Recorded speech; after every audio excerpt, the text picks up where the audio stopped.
Ladies and gentlemen, please welcome the Roseville Wrecking Ball. The Roseville Wrecking Ball.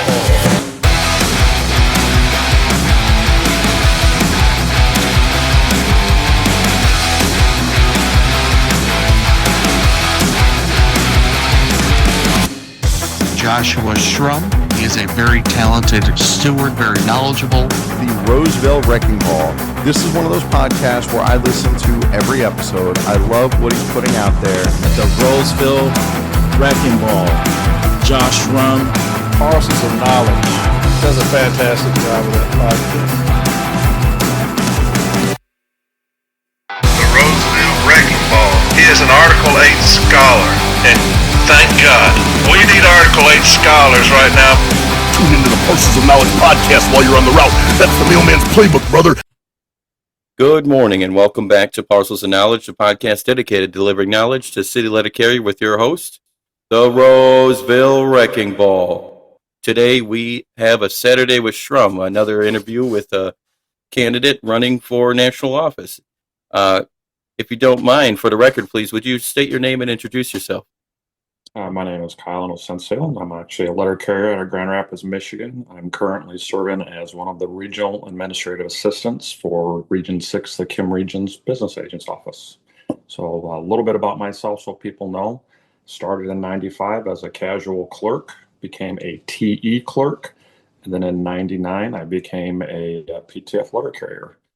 I've been in the grievance process since 2000 at every step. I am Step B trained. I've been doing advocate trainings for the last few years. I've been an advocate since 2005. I helped national level sign cases from about 2010 to 2015. And in 2018, then President Fred Rolando asked me to be an RA. I said yes. So I've been in the office ever since. So that's a little bit about myself. All right, perfect. So as usual, we got questions submitted from listeners. And I'm not necessarily asking them in any particular order, but I do want to let the listeners know if your question did not get asked, I did get another significant amount of questions in this process. Just like other times I've gotten significant questions, I ran them through a program that combined similar or like questions. So if your question hadn't been asked, then that's the reason why. I don't believe it's made a mistake before, but I'm just going to put that out there. And also, Kyle did not receive these questions ahead of time. So, moving forward, I'm just going to go with this first one. Okay. Do you listen to any podcasts, either NALC related or non-NALC, and which ones? I do not. I have not got into the whole podcast scene. All right. That's certain sweet. That's good to know. Let's see. As the current RAA, how well do you believe Region 6 is operating, and what are its biggest weaknesses? And what specific changes would you make as NBA to address them? Okay, so let's start from the beginning. Ask the first question, then we'll go back to just follow through. I'll do that with everyone that's a compound question. There's quite a few. So as the current RAA, how well do you believe Region 6 is operating? I think we're doing pretty well. There's always room for improvement, but we're usually in the top 2 or 3 when it comes to organizing. I believe we're probably the best region or pretty close to when it comes to training. So there's room for improvement, but I think overall we're doing pretty good. Okay. As also, what are the biggest weaknesses of Region 6 and what changes would you make as NBA to address them? I think our biggest weakness is probably trying to identify those who need to come up through the branches.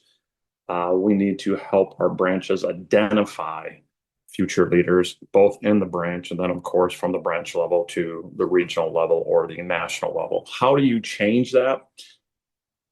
We probably need to get into the branches more than what we do. We probably need to go to more meetings, maybe 10, 15-minute conversations with the membership at the meetings. Now, let's be realistic. We have 102 branches. Trying to get to every single one of them is going to be hard, but I think that's really what we need to do. We got some good players in our office that we can always send out as well and do it. But I think that's probably where we need to focus on right now. Okay. Let's see. And I know you haven't listened to podcasts, so just to let you know, as a person that's being interviewed. I don't typically ask follow-up questions, so I don't know the intent of most of these questions. So I'm just going to leave it at whatever you want to say and then move on. Okay. How closely do you follow or interact with other regions to learn how they train and support their members? I've actually sent multiple regions our training that we do in Region 6, from our steward trainings to our branch officer training. So I talk with a lot of different regions. Probably, I would say half the regions I have contacted or have contacted us to talk about trainings. Now, are there any successful programs from other regions that you would like to bring to Region 6? A lot of what they're doing are spinoffs of us. I'm sure there's always something out there that could, but off the top of my head, I don't think that there's one that I'm aware of that I would say we need to bring into our region. Could we always develop more training? Of course. All right. Do you plan to continue the current Kim, SOS, and branch officer training programs, or would you make changes? Well, since SOS 1 was developed by Robbie Gardner, Troy Clark, and David Mudd, I've helped a large part of SOS 2, SOS 3, the branch officers. So, of course, I would continue it. Every training, we have feedback, so we always try and make it better. Do I think we could do more training? Absolutely, and we always say that, and we'll always continue that. Training is probably the most important thing that we do, is educate our membership. So I would definitely continue that and see what I could do to improve upon it. Branch 1 has received SOS-style classes taught by the region at its union hall specifically for them. Why has that specialized training not been offered to other large branches, or why have they not been included in other trainings that branches are having? One, they have been offered into any of them, and we've had some of them go in our training. It's not specialized training per se, it's SOS 1 dropping off a few classes because of the days that they can do it. So that's why. And we've actually had other branches attend that SOS 1 training in Detroit. So it's not just for them, it's been opened up to everybody. But that branch president has asked for that. And I will say there have been other branches that have asked for that we've gone and done as well. Okay. So it's not just branch 1. How will you ensure that Kentucky and Indiana are fully included in Region 6's training, communication, opportunities, and representation? The same way we do it now. Every training is offered to everybody. Every branch president gets the same email, the same opportunity. How we choose the training is based on who responds to us. So if 15 people want School of Stewards 2, and they're all from Michigan, then we would put it in Michigan. I can tell you we just did 2 trainings in Kentucky for SOS 2, so we will always include them. They're not left out in any way, shape, or form, and they never will be. I have talked to many branch presidents since announcing my candidacy, including Kentucky and Indiana, and told them, I will support you. I'm asking for your support, and what do we need to do? So whatever the branches need to do, all they need to do is call us, and we will make sure that they're being included into everything. You have Ronnie Roush from Indiana, who is very vocal. You have Anna from Kentucky, who is very vocal. You have Mandy from Michigan, who is very vocal. Obviously, I'm from Michigan. We are the Kim region. We're not the Michigan region. We're the Kim region, and we will continue to be the Kim region to make sure everybody is included. That means we have to drive down there more. If that's what the branches want, we'll do that. All they have to do is ask. I'll come down. I'll make sure the office comes down. They need something. All they got to do is call. All right. Would your NBA office be accessible to rank and file members and local union representatives rather than primarily communicating through branch presidents? And what would that look like if so? So we do ask, and I'll say the same thing. We do at trainings, we do at branch officers training. We ask that the membership contacts their office first, their president, their Formal A. It's not that we don't want them calling us, and they're always welcome to call us. And I talk to rank and file members all the time. They have my cell phone, they have the office phone. But what we don't want to do is we don't want to have people step on other people's toes. So the best thing I can do is give you like the military version of it. There's a chain of command, and we're asking the same thing for them to do that chain of command. And the reason why we do that simply is a lot of times they're asking us questions that are in their LMOU. And I will tell you, as much as we try, we do not know every branch's LMOUs. And we may give you an answer that is wrong because I'm going to give you what I know from the national agreement, not your LMOU. And that's kind of why we do that. But any rank and file member can call our office, but we do ask that they give the courtesy to the branch president or formally first, just to see if there's an answer. And then if you want to call us, call us. Okay. Because not everyone can relocate their family, do you believe requiring the NBA's office to remain in one location can become a form of gatekeeping in any way? And would you consider a more flexible arrangement if so? That I don't know if I could answer directly. I'll give you my opinion. Um, it has moved all over the place, not ours, but regional offices throughout the country have moved all over the place. A lot of times it was based on the NBA. The NBA would choose to move it closer to, where they are, a benefit to them. I don't have a problem with moving it, but that's usually not a decision that the NBAs make. That's usually a decision that national makes. I can give you for instance, I know that a couple business agents ago went up there to headquarters and had a conversation with national. And I said, well, the center of your region is Fort Wayne, Indiana. Maybe we should move it to there. And that business agent had to talk to them and explain why that might not be the best. So there's different ways around it. I'm from Michigan, but I drive 3 hours each way to the business agent's office. So I understand the problem. David Mudd drives 7.5 hours from his house to the business agent's office. Could it be more flexible? Yeah, but could it be done different ways? Absolutely. California, for a while, they had 2 offices. So that's one way to do it. Can you have people possibly work a little bit more at home? That would be wonderful. So there's different ways around it. I don't think that we would ever gatekeep anything. I want more members involved. They need to be involved. So if there's ways around it, yes, but sometimes that's out of the business agent's control because headquarters is going to tell us what we can and cannot do, as in, can we allow people to work from home or not? And you see that all over the country. Some people work from home, some people work from the offices. So, to as much as I can, I'm willing to work with anything. All right. There were reportedly, and I don't fact check these, there were reportedly more district presidents' meetings before David Mudd's term, and there have been also fewer labor management meetings in Michigan District 1 since then. Would you reestablish regular president meetings and push for more frequent labor management meetings? So the first one, more presidents means absolutely. I think talking to the presidents is always a good thing. So, and it depends on what they want too. If they want them done every 6 months, 3 months, whatever they want, they'll tell us what they think they need, and then we'll go ahead and do it. As for labor management meetings, yes, I think labor management meetings are important, very important.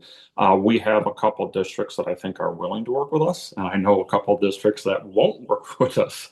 So maybe a little bit harder to push that, but I do think labor management meetings are important, and I think that the branches should be having them with their postmasters too. All right, let's see. What is your position on branch mergers? And this is a compound one, so I guess I'll ask the second Let's start part. with there then. Yeah. Branch mergers. Branch mergers can be a good thing. Here's why they can be a good thing. We have a lot of branches that don't have any representation. Every branch, no matter what dues you pay, no matter what size you are, should have bylaws, should have meetings, and should send people to trainings. Those branches that don't do that are non-functioning branches, and that's disservice to actually our members. We have a lot of people that call us, well, we don't have anybody. And we will send people there, but I think branch mergers are a good thing for representation of our members. And the second part of that question? The second part is, this one's long too. How would you balance the possible benefits against the increased travel and reduced leadership opportunities for members of smaller stations? And will smaller branches receive equal representation if they choose not to merge? Well, every vote counts, every member counts. So, yes. But as for the balancing act, you'd have to look at each one individually. It's really what it would come down to. You would have to talk to both sides and figure it out.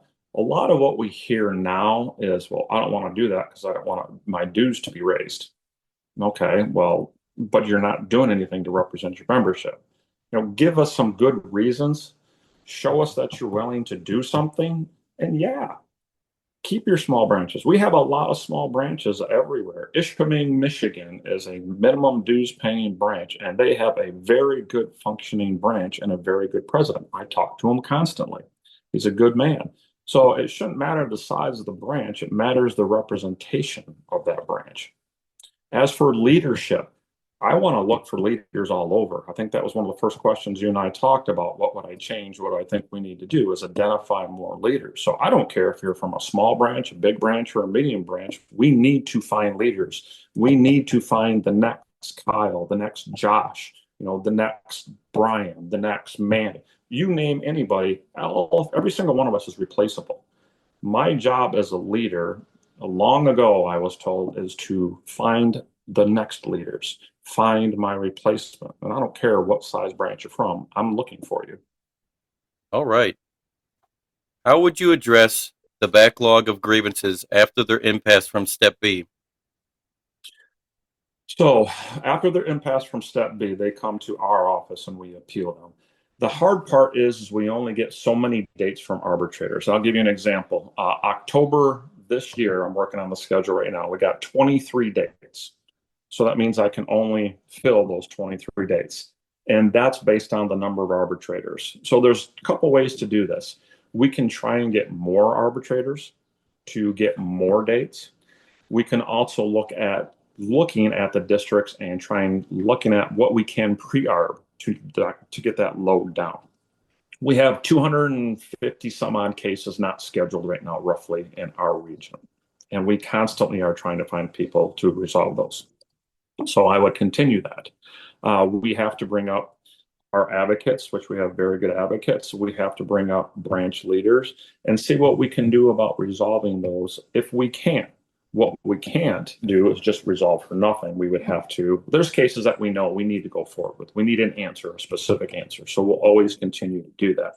But if we can knock the load down by bringing in a Josh Strom, by bringing in somebody and taking a look at cases and trying to pair you up with the district, see if we can resolve them, that's what we're going to do. That's what we have to do. And we are doing that. I'm going next week to meet with the area to see if we can knock down some of this workload. So that's what we need to do once they get impassed. There is no magic wand for me to snap my fingers and fix this, but that's a good way to start. When local dispute resolution teams are overwhelmed, will you push to activate backup DRT? Yes, absolutely. But I also think that has to come from national too. National's going to have to push that issue. Doesn't matter what the next regime is. I don't care if you're for slate A, slate B, independent, whoever you're for. A lot of what we're going to talk about has to be addressed at headquarters. That's something that's going to have to be addressed at headquarters. Now, yes, we will address it in our level. We will try to activate backups. The biggest issue we have right now is there's nobody on the other side to activate. We have activated already one team in Indiana to try and help that team. Unfortunately, our person had to go back because it was a run-route office and the person carrying it got injured. But yes, we do need to activate backups. We do need to push that, and we need to push management to get their people trained so we can activate people. Now, this one is a little bit long because they want to provide context. Normally, I don't add that in, but in this case, it may be important for the basis of the question. So, members have raised concern about decisions that provide management with unnecessary caveats, create management rights not found in local memorandums, or contain copy and paste errors involving case numbers and facts from unrelated cases. What are your plans for Region 6 Step B representatives, specifically as it comes to quality control and accountability measures? All right. So I'm assuming what they're saying is they want to make management stop adding stuff to the case files, stop making new arguments, new evidence. Based on what you're telling me, I'm assuming that that's what they're trying to do. We already have that. It's actually in the MOUs that governs them. Two things. One, you stop that by talking to the area who actually controls those. I think I can have a rapport with them to stop that nonsense. The other part of that, though, is there's a really easy way to do this. And I think they're talking about it, and you may or may not see it in the next contract. I'm hoping so, is that they only get a one-page impasse. I don't need to know what they think. Honestly, we have good teams, but I don't need to know what the union people think. I don't need to know what management says. Just tell me you're impassing it or you're not impassing it. Let's move along, because their opinions mean nothing. Once we go to arbitration, we skip the whole step B bullcrap. It means nothing. We focus on what the locals did and we go from there. So that's a really easy way to do it, is make it a one-page impasse and let's move on, because the meat of the case has already been developed. Once it gets to step B, you're not supposed to add new arguments and new evidence. And we've done a pretty good job of training our advocates to combat that. So it means nothing, and we will continue that. But I think a one-page impasse, and I think working with the area to knock that down, is going to help. All right. This is a compound, so I'm going to ask you one at a time. What's your position on the current controversy surrounding cease and desist language? Cease and desist language is in our contract. Arbitrators are able to do that. The problem that we have, management's biggest argument, is that the NALC and the unions have weaponized it. And we have, let's be honest, we have. Arbitrators have gotten to a point where they're very reluctant to give it to us now. They're making us prove that we have all these violations to do it. I think it should be the first step to any grievance, should be a cease and desist. Now, do I think we need a cease and desist to, I guess, as I'm going to say, ask for that escalating remedy? No, I don't. I think management will abide. I think management has violated. If you're paying somebody for a violation, you've proven there's a violation and you can build upon that. But where branches truly think they need a cease and desist, let's go get it for them. It's going to be hard because of what I just said, but we can do it. And I truly believe it is the first step. It's found in our contract. We should be able to do that. We are going to have a hard fight against that. All right. You may have already answered this second part of the question, but feel free to say whatever else you have to say based on the question. When should the language be pursued, and how should it be enforced when management repeatedly violates the same contractual provisions? So you should ask for it every single time. Do I think we're going to get it every single time? No, I think here's the problem. We shouldn't be asking for it at informal step A. And here's the reason why. Because informal step A is not precedent setting. So what good is it doing you? You can ask for it and then use it as persuasive language. But I think we need to start really asking for it at formal step A and asking that to be precedent setting. Now, do I think if you get 100 cease and desist at informal and formal step A, it helps us? Absolutely, I do. But when you have informal step A that's non-precedent setting, it becomes persuasive. And how persuasive is it? That's going to be a hard part to answer. Every case file is going to be different. We need to actually prove how we want to use it. Now, what do we do from there? There's a lot of different things. And I think a lot of what we need to do is think outside the box. Not everything is a monetary value. I know people like getting money. I think, two things people want. If you're a steward, brand new steward, you can do these two things, keep their job and get them money, you'll continue to be their favorite steward. You don't get those things, you're not going to. So I see why people want to do monetary, but I think we need to look at other things too. There might be a training involved. There might be bringing in the DRT to do a training. It might be bringing in our office to do a training. I know it doesn't sound glamorous, but you put in the case file, and I'll give you an example. Muskegon, Michigan, they had Article 8 violations. So I pre-arbed it with the district that I went in along with the district, and we did an Article 8 training.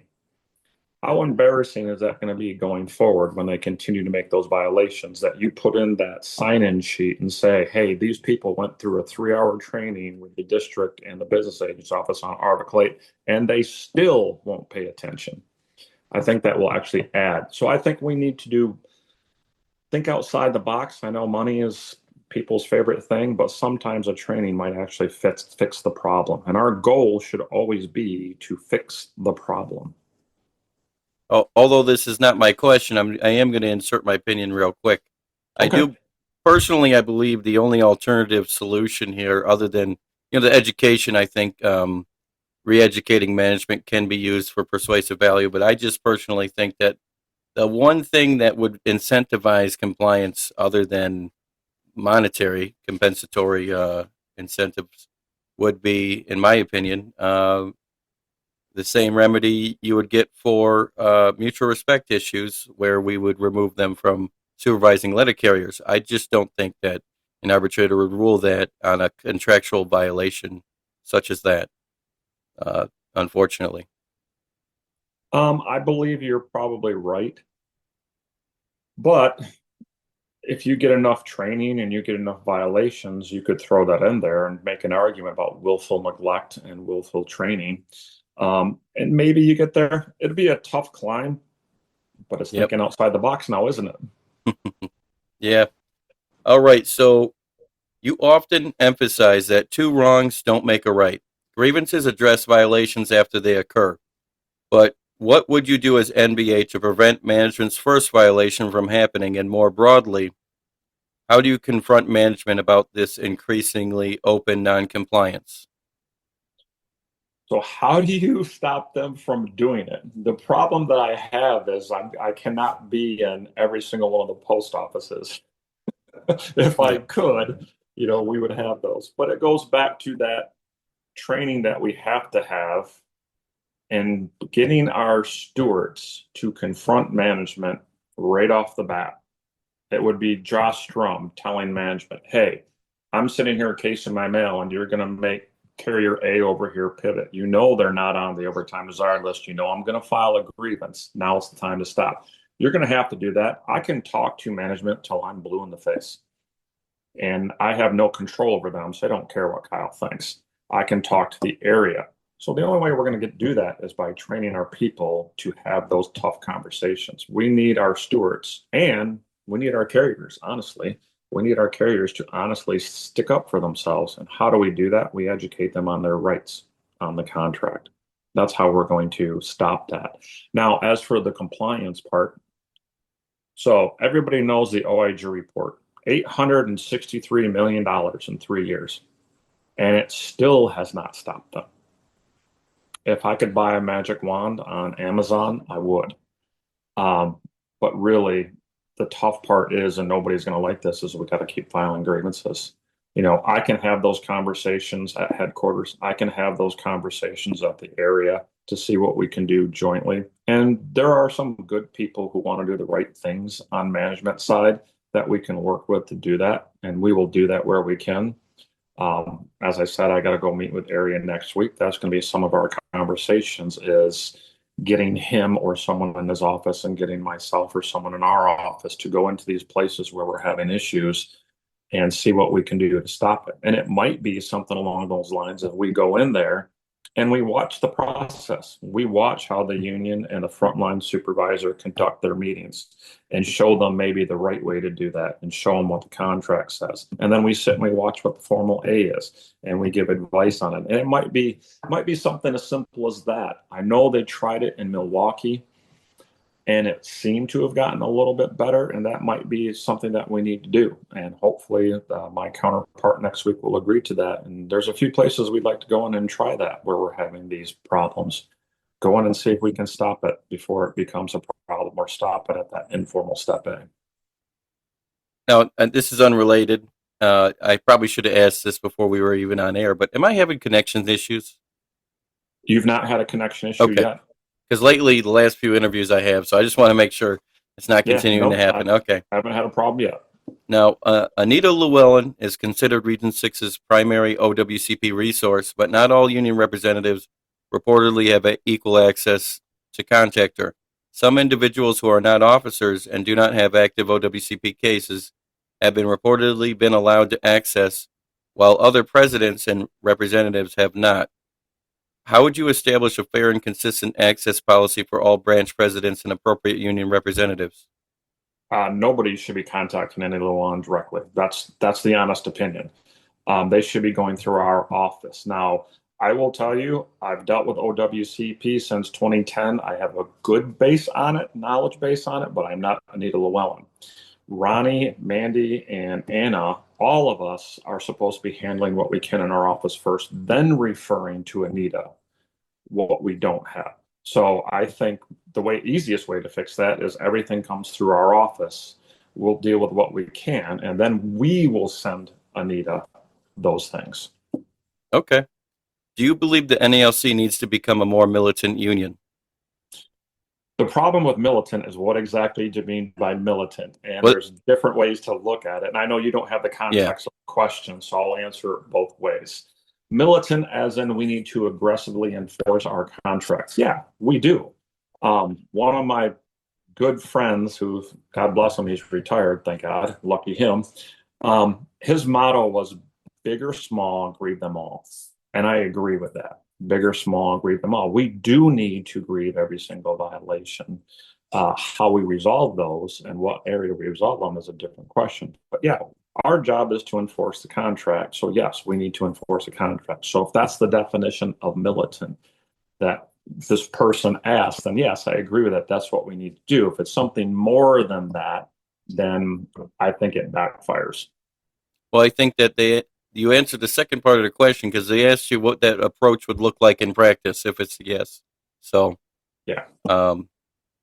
I just think I agree with you. Agree with everything because it's equivalent to, not that necessarily it is, but it's pretty similar to estoppel by latches. If you're going to sleep on your rights, then it's not going to look good for you in the future.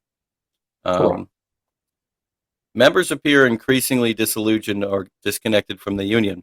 What would you do to increase member involvement and encourage more carriers to become stewards? Well, that's actually something that we all need to work on.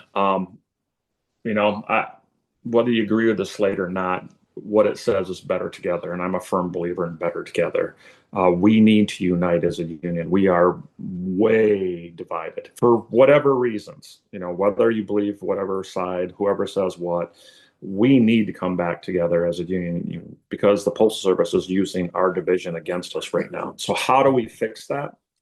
We need to be able to listen to each other and still be able to disagree and talk to each other. We're not always going to agree on every single thing, nor do I think we should, but we should at least listen to each other with an open mind and have a good conversation. So that's the first part of that. The second part of that is, I believe, is we need to get to these meetings, see these members, and have conversations with them. Let them voice their concerns. Let them talk to us. I think that will help them. It may take a little bit of stress off their shoulders, and they want to get involved. As for getting involved, it's going to start with the branches, and we need to support the branches in that. How we do that is by standing with them, the branch leadership. We need to go to these meetings. We need to say, we need to show that it's not just a steward. It's not just an officer. That's the union. The union is so much more than that. We need people to do everything. Your branch picnic, we need people for that. Your MD event, we need people for that. Everything, the paper, if you do a paper, we need people for that. So we need to point out to these members, there's not just a steward. There's not just your branch officers. There's so much more to that you can do to get involved. And maybe if you start doing those little bit of things, you'll see this isn't so bad. And then you'll want to do more things. Because I truly believe we need to build back up our branches. We need to, again, identify those leaders. And it's going to be listening to those tough conversations. Having somebody look me in the face and say, Kyle, I don't like you and I don't agree with you. And I got to be able to take that, listen to them, and have a civil conversation with them about, this is my point of view. I respect your point of view, and let's move on. How do we get better from here? What can we do to bridge that divide? That's really what we have to do. We are a divided union, and it's not good right now. It's not good. We should be able to talk about our differences civilly and find common ground. And that's really what we need to do, is find that common ground and unite. Because honestly, we need to be united. If we want these huge contracts that people want, we want this fair money that people want, the only way we're going to get this stuff is if we fight together, not divided. We want people to contract compliance. How do we get that? We need to do that by being a united union. So whoever wins all these races, people can vote who they want. Obviously I'm here asking for people's support, but it shouldn't matter who wins. We're all union brothers and sisters, and we have to remember that. And whoever wins, they're going to have my support because I need them to succeed, because I need the union to succeed, because that's the only way we're going to get better. So how do we bridge that? We need to start having conversations. We need to start listening. All right. Let's see. Have you ever missed a scheduled informal or formal Step A grievance meeting? And if so, can you explain the circumstances and how did you ensure the case was still properly represented? Did I ever miss an informal or formal? Yep. I don't believe I ever have. But if I did, I would still pursue it to the best of my ability. I would make management declare it untimely in writing. And we have it all over the place. Wow. I don't think I have informal or formal missed a meeting. But again, I would still pursue it. If I had missed a meeting, I would still pursue it. I would figure out a way to get management to meet with me, and I would still have that conversation. Okay. Let's see. I'm trying to decipher how to exactly phrase this one because it don't make sense to me. But because I didn't really read these too much, Okay. I kind of skimmed through them. But so they're trying. It's a two-part question, and I don't know if the second part actually has anything to do with the first. But can you tell us about your most recent dispute with David Mudd involving any workroom floor issues, and what were the circumstances? So I'm assuming they mean something happened and we disagreed. Yeah, that's what it looks like to me. Okay. David will ask us our opinion on a lot of different stuff, whether it's something from Step B, whether it's something that we see, and we are able to voice our opinions. We sometimes have different opinions. Sometimes we have good opinions. It could be something as simple as Article 8. It could be something as a workroom, what happens on the floor. We got a Step B decision back about, timeliness, and he asked us for our opinions. And I voiced my opinion on what I thought, and he voiced his opinion. We're able to discuss everything and agree or disagree. And we have to have that. So specifically, we've talked about Article 8. We've talked about whether something was timely or not. We talked about an arbitration case where we think we had the wrong issue statement, and should we go forward with that? So we talk about that, and sometimes we disagree. But I will tell you, David is the boss. So in the end, I voice my opinion. And then if David says this is the way it is, then I respect that because he's the MBA. He was elected by the members. So I guess that's the best way I can put it. Okay. And I'm just going to skip the second part because it looks like, it's asking about what actions did you take to defend the carrier and enforce the contract, but I don't know how that would be related to any dispute you would have with David Mudd. So I'm just going to, for the sake of clarity, I don't really know what they mean by that. So I'm just going to skip it. And this one, I don't know the accuracy, but they go through your history. You began as a clerk, became a carrier, graduated from the inaugural 2005 Leadership Academy, and have served in nearly every level of union leadership. Setting aside food drive appearances or occasions where you were forced in on holidays, when was the last time you personally experienced or directly intervened in active harassment on the workroom floor? Active harassment on the workroom floor that I actually was able to intervene on would be in Grand Rapids, Michigan, up to 2018. where people were being harassed. As the branch president, I would go in and I would deal with those things. So 2018, since then I've been an RIA. So I do go into offices. I've been in Roseville and everywhere else. But if we have an issue, I would talk to the branch president or the steward first and let them deal with the situation. But for me personally, it'd be 2018 when I was in Grand Rapids still. Okay. What gives you current firsthand understanding of the management pressures that carriers face today? Firsthand, going into the offices, talking to the branch president, talking to the carriers every single day. We get phone calls about what they're doing, what's happening to them, going into offices and seeing what's going on. So that gives me the firsthand knowledge. All right. Some carriers are reporting that union representatives tell them, management doesn't do that to me, so it must not be happening to you, or they suggest that carriers should simply keep their heads down to avoid problems. Is it a mindset you will tolerate? And what concrete steps would you take to ensure stewards and branch leaders evaluate harassment based on the affected carrier's experience rather than their own? So we should never say that, we should never accept, well, it's not happening to me. You investigate what this person said to the best of your ability. So when we get those calls now, I pick up the phone and I call that branch president and I tell them they need to look into that, or they need to tell their steward to look into that, or I'll call the steward if the branch president asks me to do that. So that's what we need to do. Everything should be investigated. It should never be well, it doesn't happen to me. So no, I will not accept that. Nobody should accept that.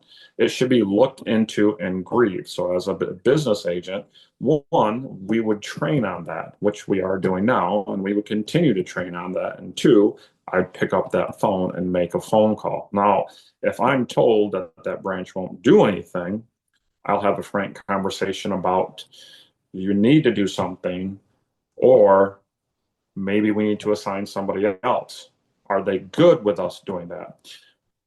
People think that I can step on, or David can step on, or Ronnie can step on the branch's toes. That's not the purpose of the regional office. If they ask us to do this, yes, we'll assign somebody. But you have duly elected representatives there, and it's very hard for the business agent's office to just jump over them and say, oh, I'm going to do this. So you got to have those conversations. And I may have a frank suggestion that somebody from outside comes in and looks at it, if that's what it takes. But that person's going to get representation somehow. All right. So it appears we've gotten into the tough ones. So there's going to be a few tough ones. Okay. There is a perception that politics have influenced who receives positions, duties, training, and other opportunities in Region 6, including accusations that David Mudd has favored friends and family. How would you ensure positions are awarded to the most qualified people, regardless of their branch, personal relationship, state affiliation, or which candidate they support? By talking with everyone, by talking to the branch. Everybody should get a chance. Doesn't matter who you are. Everybody should get a chance, and we should be taking the most qualified, the best person for the job. And the only way we're going to do that is by getting to know these people, by talking to the branches, by identifying them. That's how you're going to do it.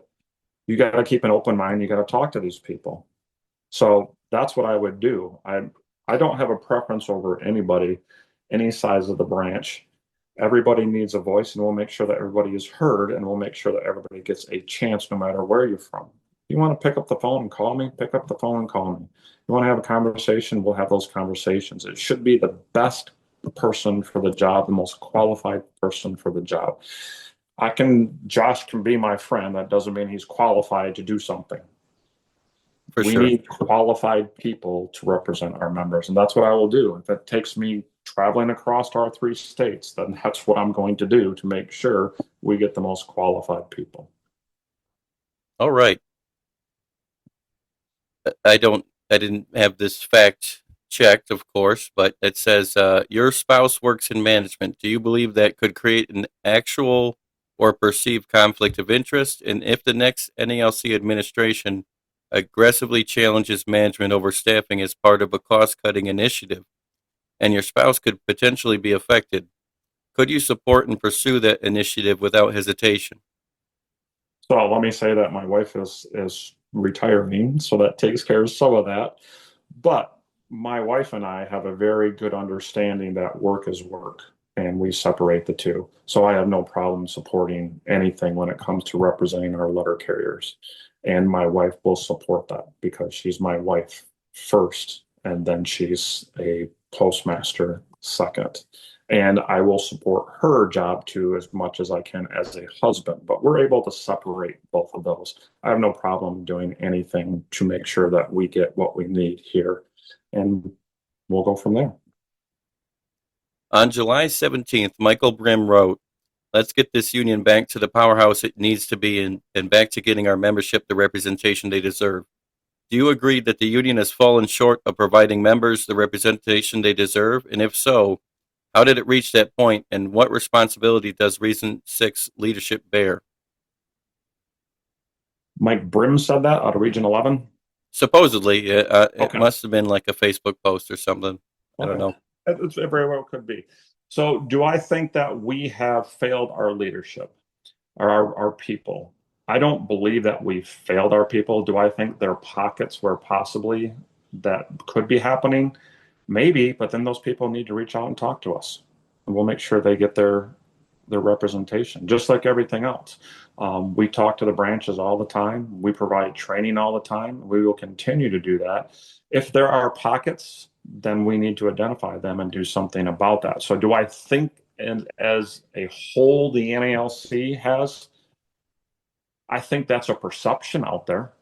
I simply do. Do I think that's reality? Not overall. I think there might be spots here or there. But I think we've always had that too. I think people get into positions for the wrong reason and maybe they don't do what they can. I believe that there's personalities that get involved, and I think that hampers the ability. But overall, I don't think we've failed people for representation, as in for enforcement of the contract. Now, I think people are going to say, well, I should get $50 an hour, and I think people are going to say we failed them there. But that's a negotiation and arbitration process at headquarters that takes place, and we will continue to strive to get what we should, a fair contract. But for representation, I don't think the NALC as a whole has failed, and I don't think Region 6 has failed. We have very good branches out there, and we will continue to support those branches. And if there's pockets that we need to look at, then let's go look at them. But we need to know about them too. All right. Would you say that you mostly support what Brian Renfro has done during his approximately 3.5 years as an ALC president? And this is a compound one, so I'll leave it at that for now. Do I support everything he's done? No. No, I don't. Just like I don't agree with everything that's in the national agreement. But unfortunately, somebody who has a higher authority than I do agreed to that. Now, as it comes from Brian, I believe Brian's made a lot of mistakes, but I also don't believe that all of us are mistake free. I'm certainly not mistake free. I make mistakes all the time. Brian's made some bad decisions, bad choice of words at times, and it's hurt him. And I don't always support him. No, he's the boss. So what he tells me, I have to follow to an extent. But no, I don't support everything he's done. I think we've made mistakes. I think that we could have done better in certain areas. What are your thoughts on the previous NBA's complete support of Renfro? I don't believe that there was complete support. I believe, and if we're talking specifically about David, I know there was not complete support. And other business agents, I know there was not complete support. They voiced their opinions, they voiced concerns. And then you go from there. And that's what we have to do. We voice our concerns and our opinions. So I don't know if there was complete support. But you do that in the appropriate places too. Okay. And I think that's what we need to do. Man, this one's long. So supporters describe you as knowledgeable, articulate, and effective when negotiating with management, while critics say you could be sharp or overly confident and compare your leadership style to Brian Renfro. How do you respond to that criticism? I'm definitely not Brian Renfro. I do believe that at times I may come across as arrogant. I guess that might be the best way for me to say that. And I need to do better when it comes to that. But I am not Brian Renfro. I am not perfect. I make mistakes.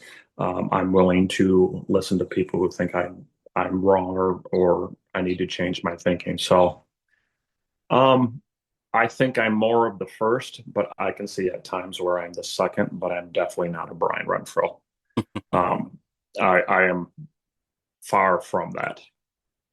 As a member of the executive council, should you win, what would distinguish your leadership from the current administration rather than preserve the status quo? I don't think that anybody should stick with a status quo. But what would it take for me? If I'm on there and I'm asked my opinion, I'm going to give it. If I think I need to voice my concerns, I will do that. I don't think we need to agree with everything that's said. I think we voice our concerns, wait for the leadership to make a decision, and then we go from there. When it comes to the contract, that's basically what everybody wants to know. Are you going to support better contracts? Of course I am. Of course I am. But what can I do as a business agent? It's making sure I represent Region 6 first, because that's who I answer to. I don't answer to California. I don't answer to Mississippi. I answer to Region 6. That's who I have to represent. So based on what Region 6 wants, that's what I'm going to do. And that may be what I have to say on the executive council. Well, great, that's what you want, but this is what my region wants. And that's having that tough conversation we talked about before is we need to be able to talk to each other and disagree. We need to be able to voice our concerns and our opinions and disagree. At the end of the day, I'll be one of the entire executive council, but I'll make sure that my voice is heard. And I'll make sure that what Region 6 wants will be heard. Now, do I think that David did or did not do that? I believe that David did do that. But I'll have to make sure that maybe I can cross some bridges up there to make what's right heard. All right. Talk to the other people. Okay. Let's see. All right.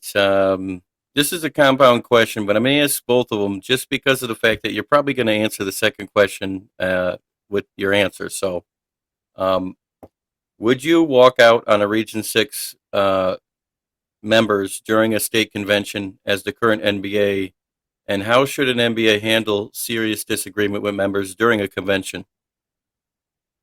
No, I would not walk out. And two, I would sit down and have those conversations. I would let them voice their concerns, or I would try, if I had a concern, I would voice my concern and to them and let them answer. If they had a concern, I would listen to their concern. So no, I would not walk out. I don't believe I should walk out on anything like that. If we're invited to go someplace, I'll go. There may be some disagreements. There may be some concerns, and I will voice them, and then we'll work past them. All right. Do you currently pay your union dues, and would you support a candidate or union leader who does not? So, do I currently do that? No. Branch 56, Grand Rapids, Michigan, does not do that. If they want me to, absolutely I will. Would I support them? Yes. Yes, I would, because every branch does something different. Some branches do, some branches don't. So yes, I would support those people, but it's based on the branch again. What does the branch want? And what does the branch do? Okay. If your only choices are for NALC President Mike Cariff and James Henry, which one would you vote for and why?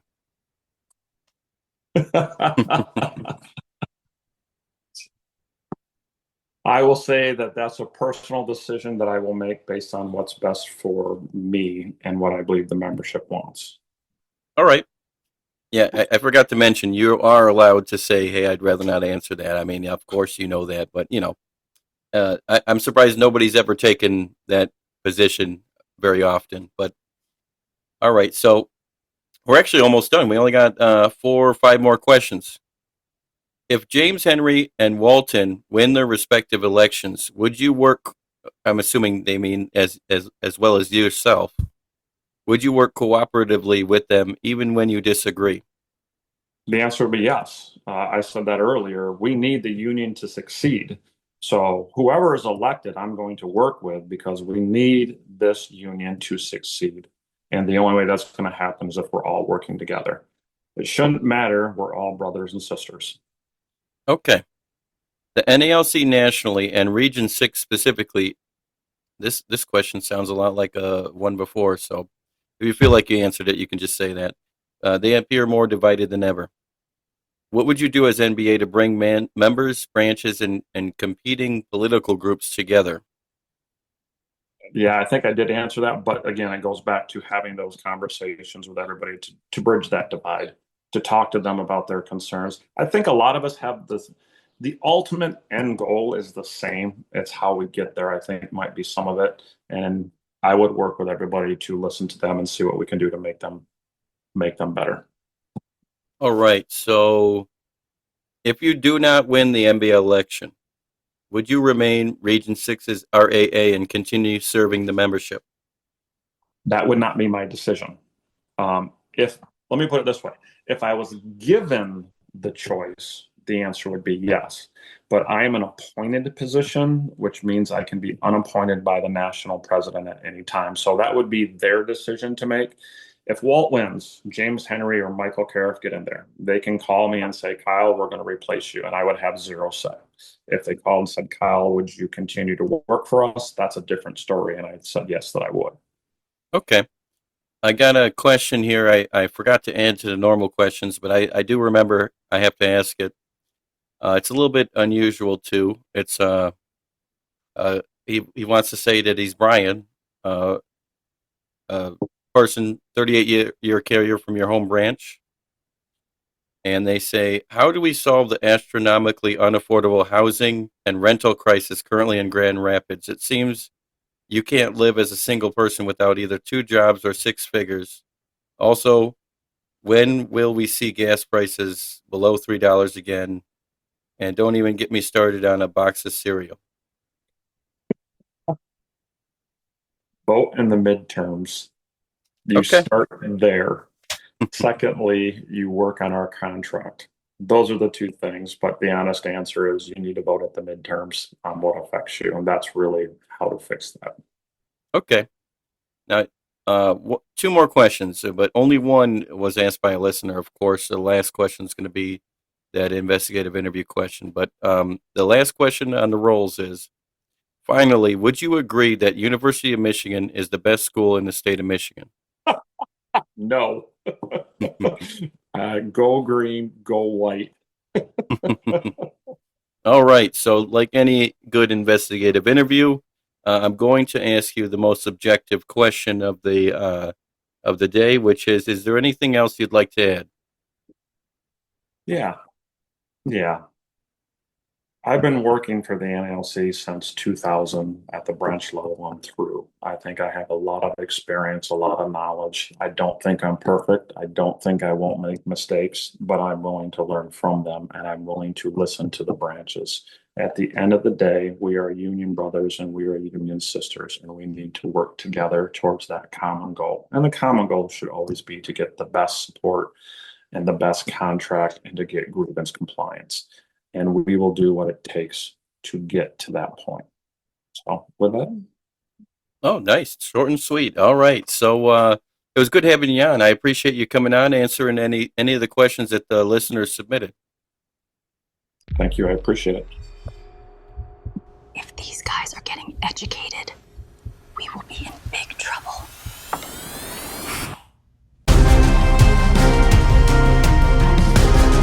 Management's been weighing you down like a bag of wet catalogs, but you don't gotta take it. You strap on the elbow of education, dig it? Ladies and gentlemen, please welcome the Roseville Wrecking Ball. The Roseville Wrecking Ball. The Roseville Wrecking Ball. He is an Article 8 scholar, and thank God, we need Article 8 scholars right now. The grievous genius and the Roseville Wrecking Ball doing amazing work. Tune into the Purses of Knowledge podcast while you're on the route. That's the Mailman's Playbook, brother.